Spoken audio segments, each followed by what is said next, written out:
Hi everyone, it is Santina Huerta here with Embody Her Live, and today I am joined by the beautiful Abigail Sturdivant. She is the founder of People and Things, which we are inside of this beautiful space.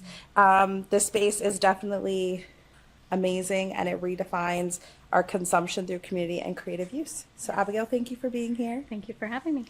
So tell me a little bit about this space and how it came to be. So I would say I have always had like an entrepreneurial mindset.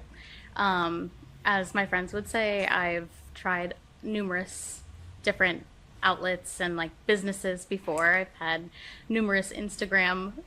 Just a lot of passions. Yes, for sure, for sure. So I feel one day my husband and I were just going to get coffee in the city, and we were like, you know what? Let's just go look at that space. You know, I've been working with like online retail and reselling for like 10 years. And in the last year, I really like tried to put pen to paper and like really make it my own and like prove to myself that this is something I could do full term. And we came up into this space and immediately like envisioned it. Like we saw it, and without even speaking, we like knew. It was almost like when you see like the wedding venue and you're like, this is the spot. So it was kind of like that feeling all over again. So yeah, it just kind of, we saw it and we were like, I think this is it. I think this is our calling. And here we are 4 months later. That's amazing. Only 4 months. Yeah. So we've been open for about a month now. Wow. Yeah. So that just speaks on when things are meant to be. That's how they just fall just into place that. without any resistance. For sure. So that's how you came to this space and what you have built in the community in such a short period of time. Mm-hmm. But what brought you to that vision of wanting to create a space like this? So I've always, situation aside of like a space for community, I've always been in fashion. So I knew that I was going to do something in fashion. I went to school for fashion. I always had that in my background. But as far as like a space for the community, my husband and I moved back to Lancaster from Philadelphia about a year ago now. And for that whole year, you know, we're like newer parents. We need to find like our people. And so in our own way, we were like, okay, we're not really finding it like super easy, so why don't we just create it? It's really hard. Yeah, it is hard. And especially as like a new mom, or like even just like older people, like all my friends are like from my childhood, you know, like I feel like they dwindle after a while, and then you just You're gotta in different find your phases new, of life. for sure. And then I have a few like really close friends now from adulthood, and I'm like, you know, just meeting people at different stages of your life, like they mean a little bit more to you at different times. So overall, it was kind of like opening a space to create our own community, and also just creating a space where like everyone feels seen. So yeah, that was kind of like our idea. It was kind of come for the things, stay for the people is why People and Things came. So yeah. That's yeah, a that was cool, yeah. that is actually. I'll put it on the walls eventually. Eventually it'll be there. Is that not your tagline already? It is, but yeah, I need to like paint it somewhere. Yes, here. it needs to go right center right there. Yeah. And that's actually, that aligns like really well with, I think, a lot of the people here too. I mean, that's how I started my studios, because I didn't have a community and I didn't have people. So I wanted to create a space where it attracted those people. And fast forward a couple years, here we are. Love it. So look at that. It always attracts what you have then. Yeah. Good energy attracts good energy. 100%. So the moment, going back to being in the fashion industry and the fast, cycle of that, what did you feel didn't align with you, and how did you make that decision that sparked your desire to want to change? I know we talked a bit about being more like eco-conscious of things and... Sure. I mean, overall, I believe it's like the average person wears one piece of clothing 8 times and they like donate it.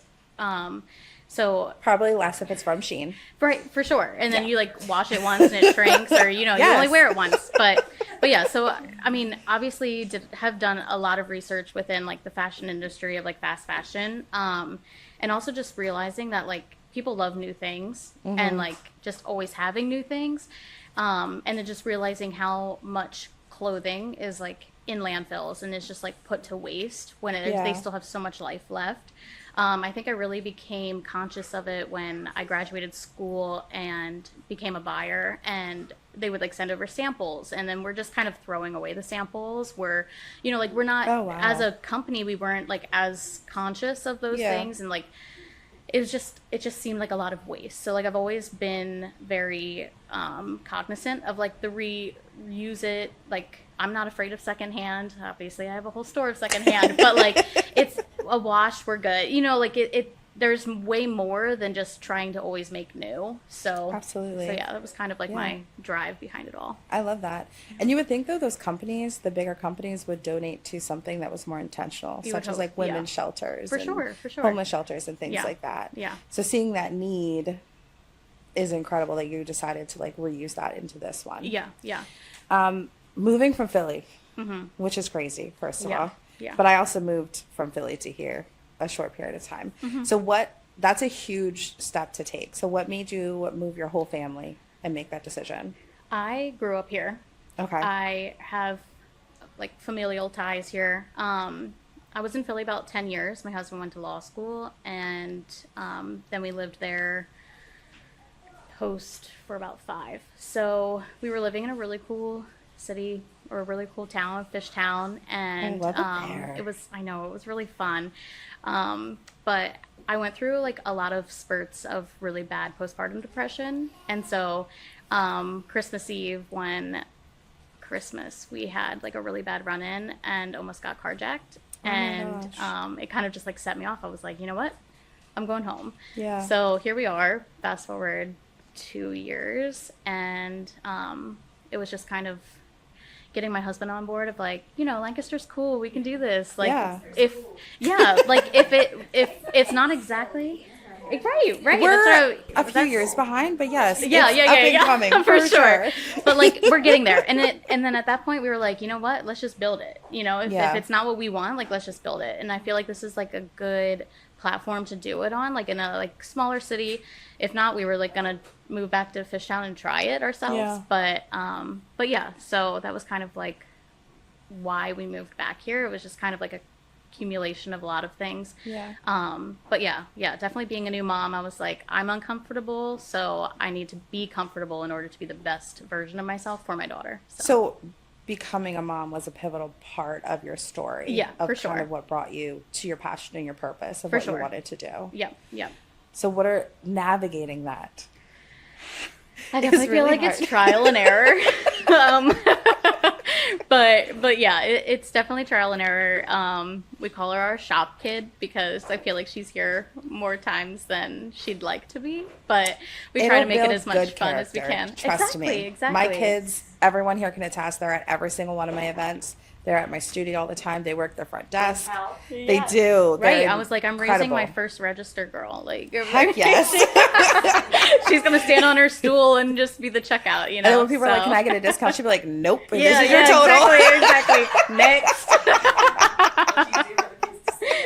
right. No. I love, right? Yeah, only on Wednesdays. I love that. But yeah. So she's definitely taught me a lot. But yeah, I would definitely say that she was a big part in kind of pushing us over here and kind of just going for it. Yeah. You know, because we did leave some big jobs that, you know, we're like, you know what, we can't authentically be ourselves there. So let's just Absolutely, yeah. build our community and be ourselves. Yeah. So So you did touch a little bit on postpartum, Mm-hmm. and that was, you know, a part of being a mom that I don't think anyone's really expecting to go through. You kind of hear about it, but sure. you don't know what it is till you're living it, to be honest. 100%. You can't tell people about it until they feel it. Right. You know. Exactly. Yeah. So, yeah, making that transition, first of all, making that decision to move, then making the transition to here. Do you feel that being in the new environment and being around more family and building that community has helped with that? Because, you know, postpartum is something that doesn't go away right after you have the baby. It can last years Yeah. for some people. I would definitely say family is good. You have to build, I would say more specifically, you would have to build your tribe. I can't say that you can't There you go. expect, yeah, you can't expect family to be there for you. Absolutely not. You have to build the people that you want to be around.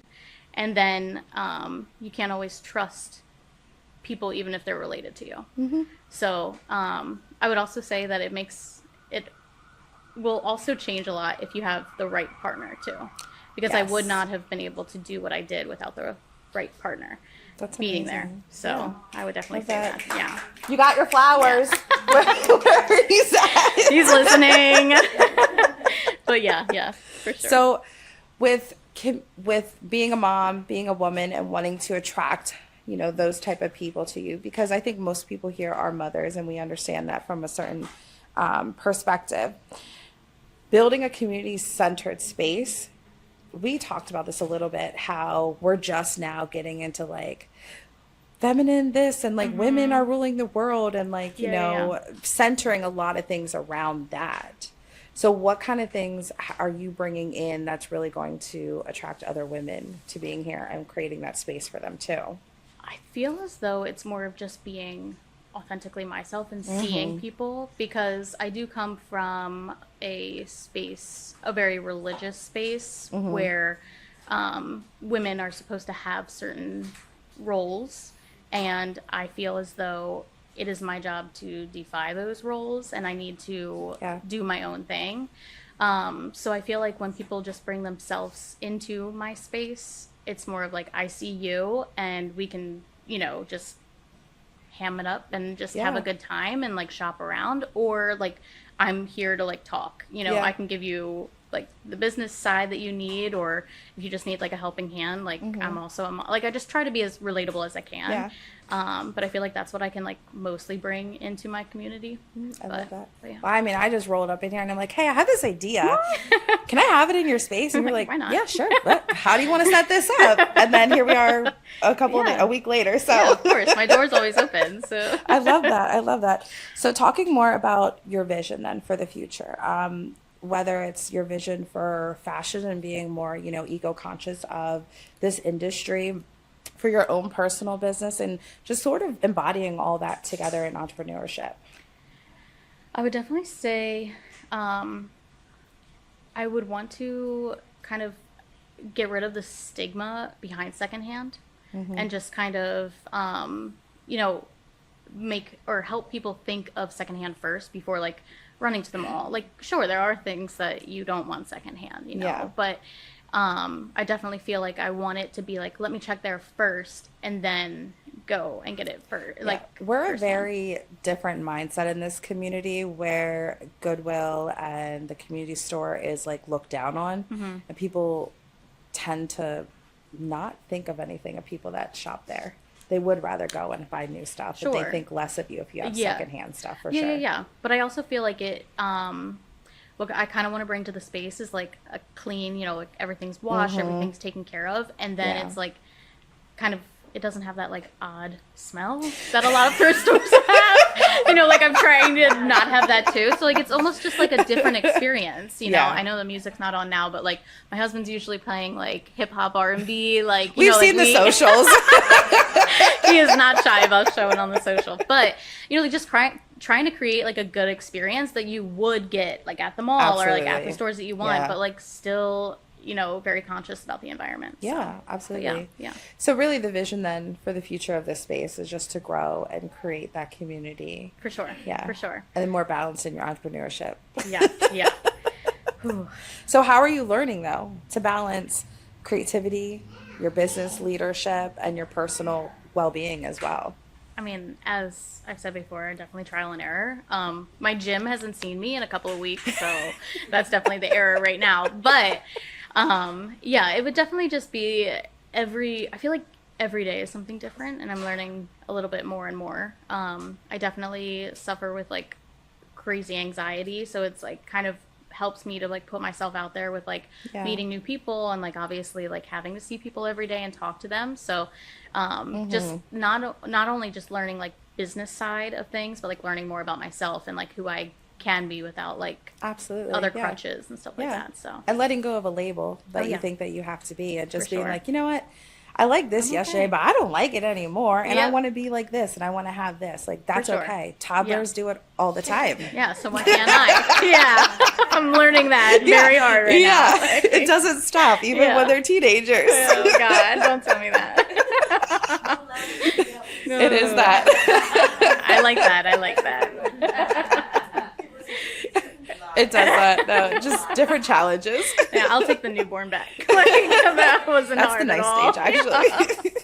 So, is there anything that you want to leave us with, whether it's about your business or your own personal journey, that's authentic to you and you really want people to have that impression of? I would just say, like, honestly, don't let anyone put labels on you. Heck yeah. So that's really like what I'm trying to erase that stigma away from me or from myself. Yeah. And I feel like, yeah, that's kind of like what I'm living by at this moment. I love that. That's amazing. Yeah. Well, thank you. I appreciate you taking the time and for course, hosting us in of this course. beautiful space for these next couple guests. So thank you again. Yes, So thank you. then- Thank you. You can.